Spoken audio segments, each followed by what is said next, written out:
निर्गमन 3 अध्याय, और इसका हम पढ़ेंगे 2 से 4 वचन।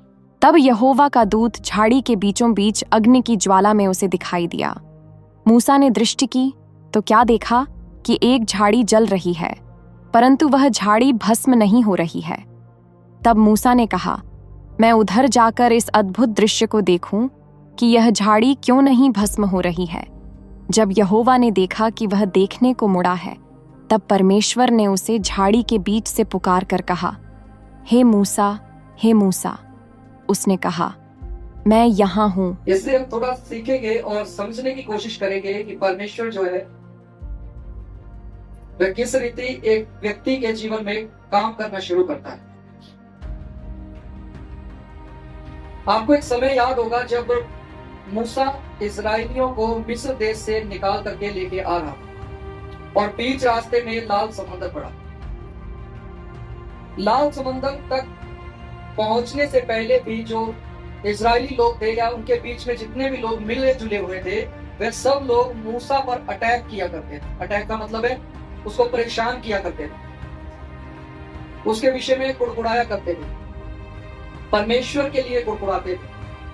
परमेश्वर उनके बीच में अद्भुत काम करता था। बादल में से होकर के बात करना और अंधेरे के समय आग के बीच में से होकर के उनके बीच में होकर के चलना, ये सब चीजें जो थी इजरायली लोग देख रहे थे। और ऐसे कुड़कुड़ाते हुए वे लाल समुद्र तक पहुंचे। लाल समुद्र पर पहुंचने के बाद वही लोग फिर से कुड़कुड़ा रहे थे और मूसा को कह रहे थे, क्या तू हमें यहाँ पर मरवाने के लिए लेके आया है? क्योंकि पीछे देखते देखो फिरौन था, उसकी सेना थी और आगे लाल समंदर था। और वे बीच में आकर रुक गए और मूसा से कहने लगे, क्या तू हमें यहाँ पर मरवाने के लिए लेके आया है? जब उन्होंने इस तरह बोला तो वहां पर वचनों में लिखा गया है, चुप हो जाओ और परमेश्वर का वह अद्भुत काम देखो जो वह आज करने पर है। हालेलुया। और वहां पर हम देखते हैं जब परमेश्वर ने मूसा से बात की तो मूसा इस्राएली लोगों को लेकर उसी लाल समुद्र के बीच में से होकर के निकल गया और बाद में लोग खुशी मनाते हैं। हालेलुया। यहां पर मैं आपका ध्यान उस बात पर दिलाना चाहता हूं, जब कलाम में लिखा गया है चुप हो जाओ और परमेश्वर की ओर से वह बड़ा काम, उद्धार का काम देखो जो वह आज आपके लिए करने पर है। और इजरायली लोग वहां पर चुप हो गए क्योंकि मूसा ने वही काम किया जो परमेश्वर ने उसे करने के लिए बोला था। उसने कहा अपनी लाठी को, और वहां पर लिखा कि एक बड़ी तेज आंधी जो थी वहां पर चली, एक बड़ी तेज हवा वहां पर चली और उसने पानी को 2 भाग कर दिया, समंदर को 2 भाग कर दिया और लोग उसके बीच में से होकर के निकल गए।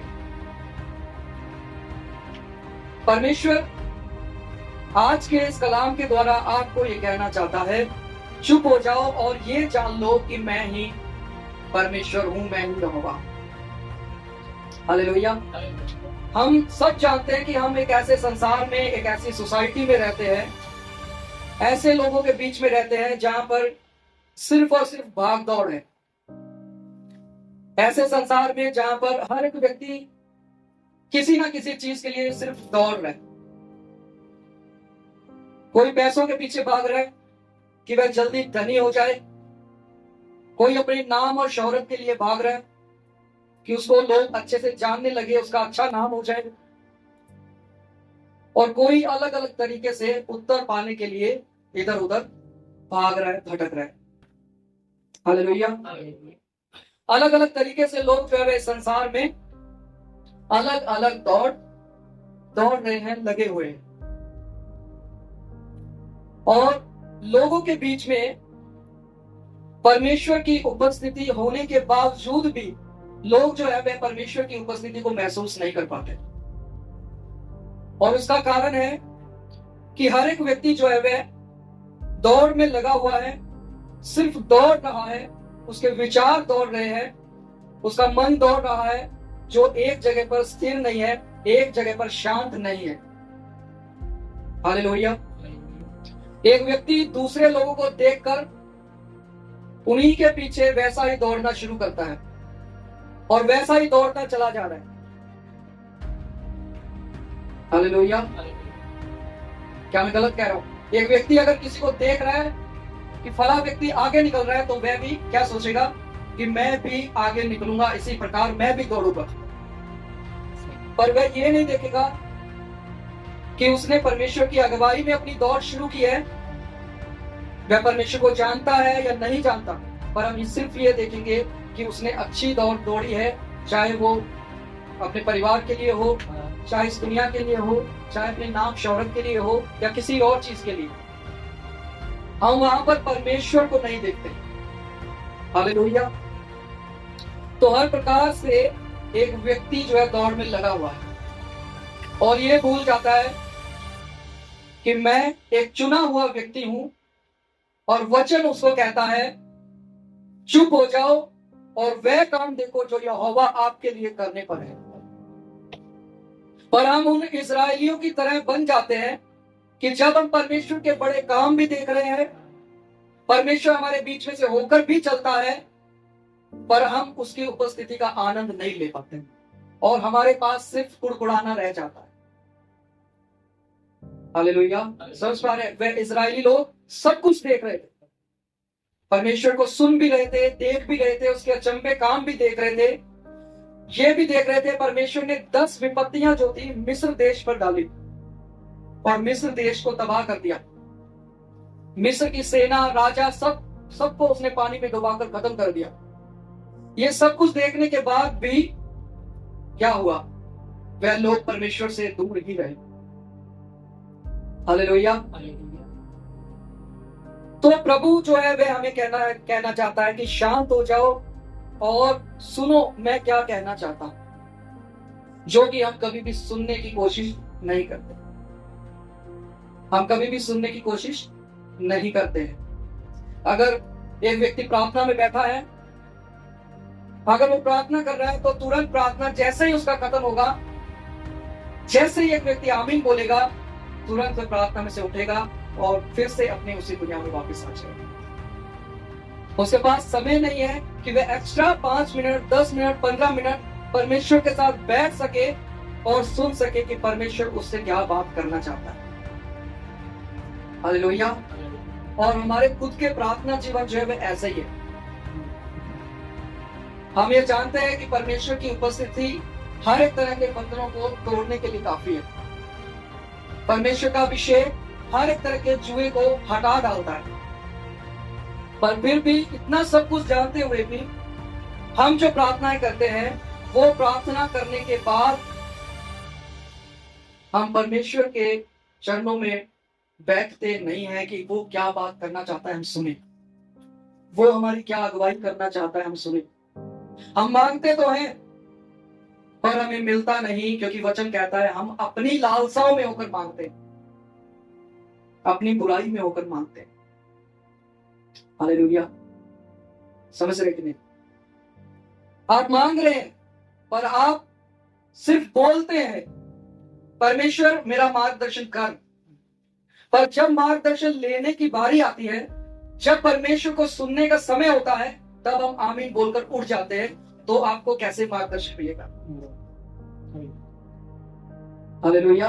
हम बोलते हैं पवित्र आत्मा मेरी अगुवाई कर, पर जब आप प्रार्थना कर रहे हैं सिर्फ आप बोल रहे हैं, और जब परमेश्वर की बोलने की बारी है, पवित्र आत्मा के बोलने की बारी है, उसके बाद हम उसको सुनने की कोशिश नहीं करते। हम अपने मन को, अपने विचारों को शांत नहीं करते हैं। हम उसी प्रकार दौड़ में लगे रहते हैं, क्योंकि हमारे विचार दौड़ते रहते हैं, हमारा मन दौड़ता रहता है। हालेलुया। कि हम जल्दी जल्दी प्रार्थना में से उठ जाए और फिर अपने आराम में चले जाए। हालेलुया। तो चुप होने का मतलब अब यह भी नहीं है कि आप अपने मुंह को बंद कर ले। मैंने आपको कई बार इन चीजों के बारे में बताया है और मूसा की उस व्यवस्था में लिखा हुआ भी आपको वचन बताया है, जो व्यवस्था विवरण की पुस्तक में है, कि डिसीजन लेना आपके हाथ में है, चुनना आपके हाथ में है। आप क्या चुनते हैं वह आपकी लाइफ के लिए होगा, जो भी आप चुनते हैं। जब तक आप अपने मुंह को खोलकर पहाड़ों को नहीं बोलेंगे, वे हटेंगे नहीं। जब तक आप मुंह खोल के प्रार्थना नहीं करेंगे, आपका जीवन बदलेगा नहीं। मुझसे आप लिख करके ले लो। हालेलुया। जब एक व्यक्ति खुद अपनी आवाज को सुनता है, जब विश्वास की बातें, जब घोषणा की बातें, जब डिक्लेयर आप कुछ करते हैं, वे चीजें जब आपके खुद के कानों में जाती हैं, तो वे आपके अंदर एक नया विश्वास पैदा करते हैं। हालेलुया। और अगर आप दिन में एक बार, सिर्फ एक बार अगर आप मुंह खोल के प्रार्थना नहीं करते हैं, मैं नहीं कहता कि आप पूरा दिन मुंह खोल कर प्रार्थना करें। कहने का अर्थ यह है कि आपका विश्वास का लेवल, आपके विश्वास का जो स्तर है, वो ये दिखाता है कि आप किस प्रकार की प्रार्थनाएं करते हैं, कितना आप प्रभु को सुनते हैं और किस प्रकार का मार्गदर्शन आप पाते हैं।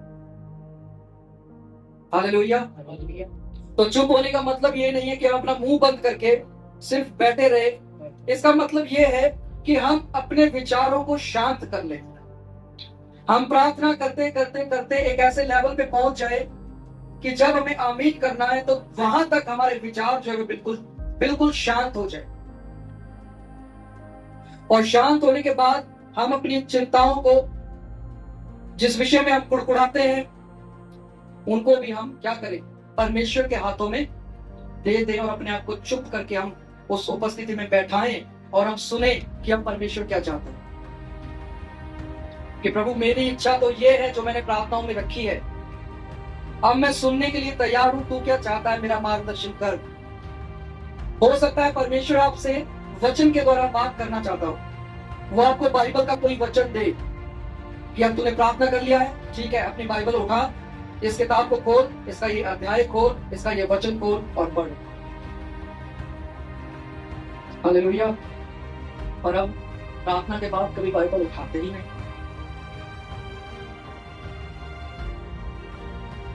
समझ पा रहे? परमेश्वर जो है वे कभी भी आपसे बात नहीं करेगा अगर आप बाइबल पढ़ने वाले व्यक्ति नहीं है। अगर आप बाइबल पढ़ने वाले व्यक्ति नहीं है, परमेश्वर आपसे बात नहीं करेगा। आप अपने माइंड से ये चीज निकाल दीजिए। यहां पर देखिए क्या हुआ। परमेश्वर ने एक झाड़ी में से होकर के मूसा से बात की और मूसा उस हैरानी भरे एक दृश्य को देखना चाहता था कि ये हो क्या रहा है। झाड़ी तो उसमें आग लगी हुई है पर वो जल नहीं रही है। और जैसे ही परमेश्वर देखता है कि वह पास आने के लिए तैयार है, पास आ रहा है, परमेश्वर ने बात करना शुरू किया। वहां पर आप देखिए मूसा, उसने एक फैसला लिया कि मैं इसको देखूंगा। उसने वहां पर रुकना ठीक समझा कि मैं इस आश्चर्य कर्म को देखूंगा कि इस झाड़ी में हो क्या रहा है। और जैसे ही वो रुकता है तब परमेश्वर बात करना शुरू करता है। तब वह उसको 2 बार हे मूसा करके पुकारता है। तब मूसा बोलता है, हे परमेश्वर, हे प्रभु, क्या आज्ञा। हालेलुया। जब आप एक जगह पर ठहरे रहेंगे, अपने आप को शांत करके बैठाएंगे, तब परमेश्वर आपसे बात करेगा। यह मेरा खुद का भी एक्सपीरियंस है। जब जब मैंने परमेश्वर से बात करने की कोशिश की है या मैंने उसको सुनने की कोशिश की है, तो उसने मुझसे बात किया है। कभी कभी उसने मुझसे बात किया अपने वचन के द्वारा, कि अपने वचन में वो मुझसे खुलवाता है, इस फलाना किताब को खोल, इसका ये अध्याय पढ़।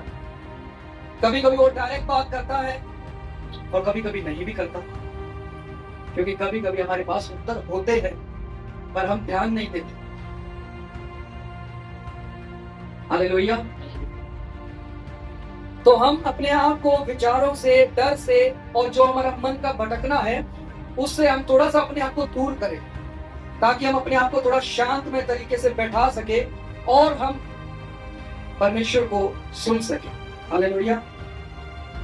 आज के समय में जो है हर कोई बोल रहा है, हर कोई बोल रहा है, हर कोई सुन रहा है। कोई ज्यादा बोल रहा है, कोई कम बोल रहा है, कोई ज्यादा सुन रहा है, कोई कम सुन रहा है। समझ रहे? कहने का मतलब कोई ज्यादा दौड़ रहा है, कोई कम दौड़ रहा है, पर दौड़ सभी रहे हैं।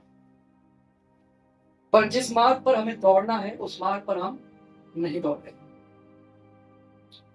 कोई तो बहुत ज्यादा बोल रहा है या सुन रहा है अपने फोन में, कोई बहुत ज्यादा सुन रहा है या बोल रहा है अपने टीवीज में, कोई बहुत ज्यादा सुन रहा है या बोल रहा है सोशल मीडिया पे। समझ रहे हैं? यही चीजें चल रही हैं आजकल। और फिर इन सब चीजों के अलावा एक ऐसा व्यक्ति भी है जिसको हम यीशु मसीह बोलते हैं, जो हमारा उद्धार करता है। उसके विषय में भी मैं कहना चाहता हूं, वो भी बोल रहा है। हम सब चीजें सुन रहे हैं, हम सब जगह पर बोल रहे हैं, पर जब वो बोल रहा है तब हम सुन नहीं रहे। नहीं समझ में आ रहा? उसको सुनने के लिए हमें शांत होना पड़ेगा। हमारे विचार, हमारा मन, हमारा शारीरिक दर्द कोई भी हो सकता है, हमें कोई मानसिक दिक्कत हो सकती है, टेंशन, चिंताएं हो सकती है, कोई डिप्रेस हो सकता है। उन सब चीजों का एक ही हल है, और वे हल है परमेश्वर के चरणों में बैठ जाओ। आप प्रार्थना ना करें, आपकी प्रार्थना हो चुकी, आप मुंह खोल के करें, बंद करके करें, वो आपका डिसीजन है। पर उसके बाद आप कितना समय परमेश्वर के लिए बैठते हैं, ये आपकी लाइफ के लिए इंपॉर्टेंट है। मैं आपको एक समय बताना चाहता हूं, जब यीशु मसीह को क्रूस पर चढ़ा दिया गया, तो यीशु मसीह को क्रूस पर उतारा और उसके बाद उसको कब्र में रख दिया गया। सब चेले वहां से चले गए। उसके बाद एक ऐसा व्यक्ति था जो उस कब्र पर ठहरा रहा, और उस लेडी का नाम मरियम था। हालेलुया। आप देखिए, यीशु मसीह ने किसी भी चेले से पहले बात नहीं की, और वहां पर जो लेडी रुकी हुई थी उससे यीशु मसीह की भेंट होती है। उससे आकर के यीशु मसीह मिलता है, क्योंकि वो वेट कर रही थी यीशु मसीह का।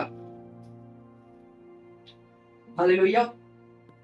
और जब यीशु मसीह उससे मिलने के लिए आया तो उसको लगा शायद कोई और है, पर यीशु मसीह ने उसे कंफर्म किया कि वो यीशु मसीह ही है।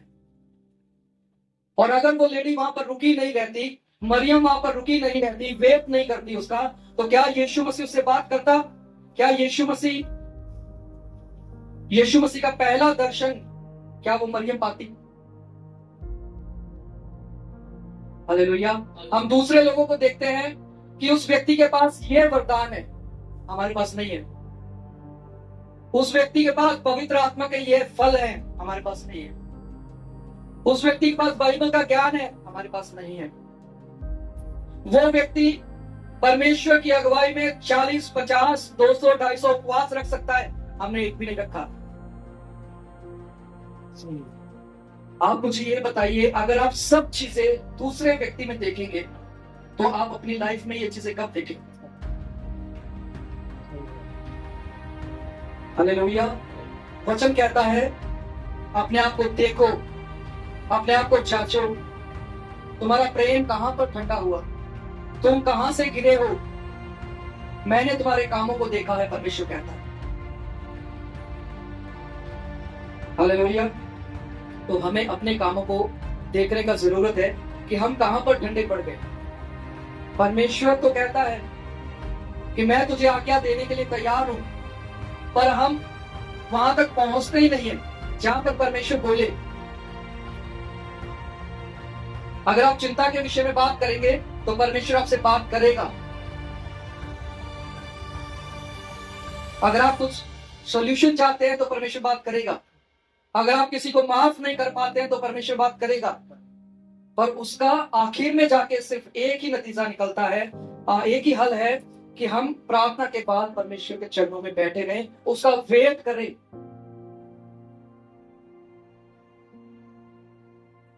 हम अपने आप को इतना ना दौड़ाएं।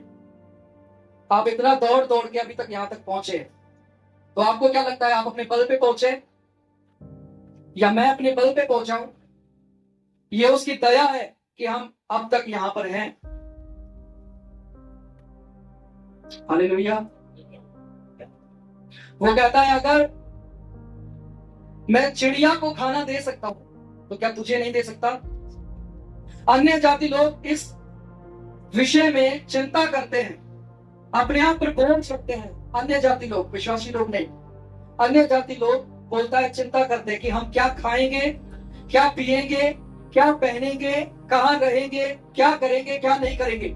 उनके अंदर ये चिंताएं रहती हैं और वे उसमें दौड़ में लगे रहते हैं, उसी दौड़ में उनका जीवन समाप्त हो जाता है उस दौड़ में। पर परमेश्वर क्या कहता है अपने लोगों के लिए? कहता है तुम ये ना कहना कि हम क्या खाएंगे, क्या पहनेंगे, क्या पिएंगे, हम कैसे रहेंगे, पर तुम्हारा सिर्फ एक काम होना चाहिए, मेरे धर्म और राज की खोज करो तो ये सब वस्तुएं तुम्हें पीछे पड़ के मिल जाएंगी। अब हमें चाहिए तो सही, पर हमें धर्म राज की खोज नहीं करना है, हमें मेहनत नहीं करना। और फिर वह अपने वचनों में कहता है इसलिए तुम चिंता ना करो, क्योंकि कल की जो चिंता है वह कल खुद कर ले। हालेलुया। आज हमारे पास समय है, अगर हमारे पास 1 घंटा एक्स्ट्रा है, हमारे पास बच गया है, तो हम क्यों नहीं परमेश्वर की आवाज सुनने के लिए बाइबल खोलते?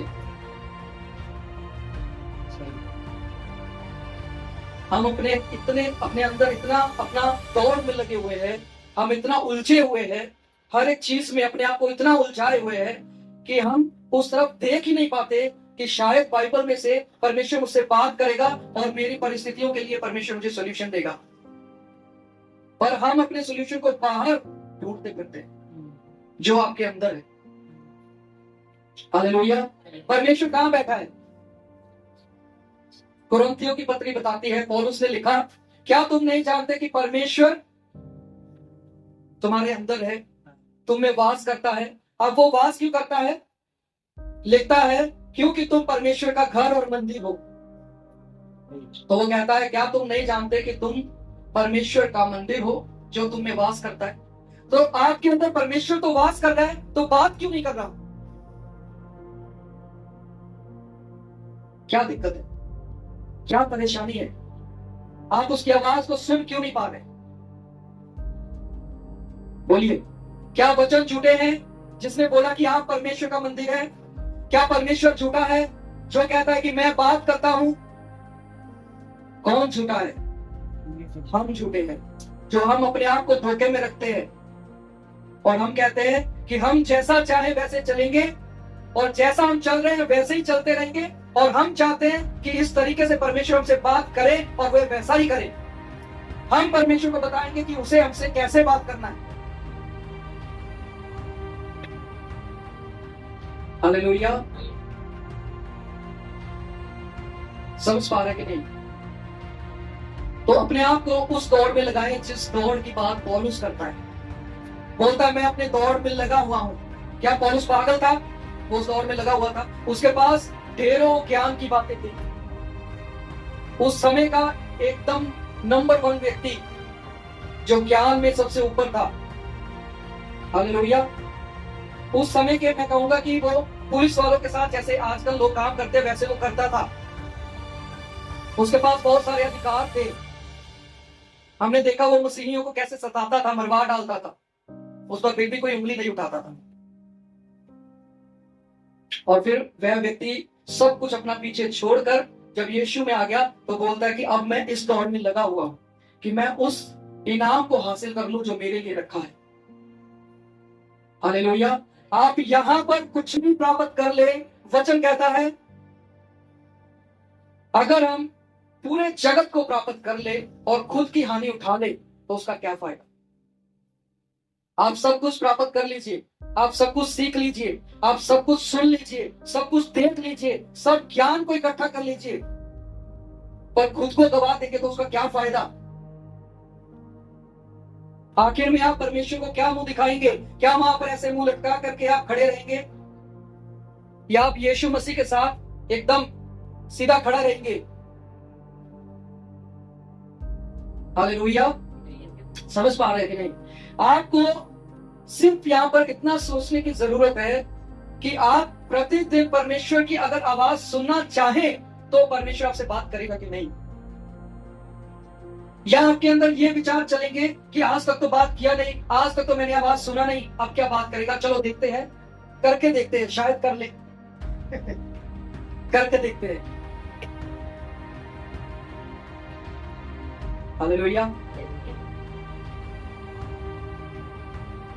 तो जब भी हम उसकी उपस्थिति में रहना शुरू करेंगे तो हम उसकी उपस्थिति को अनुभव करना सीख लें, अनुभव से, यानी कि एक प्रैक्टिस से।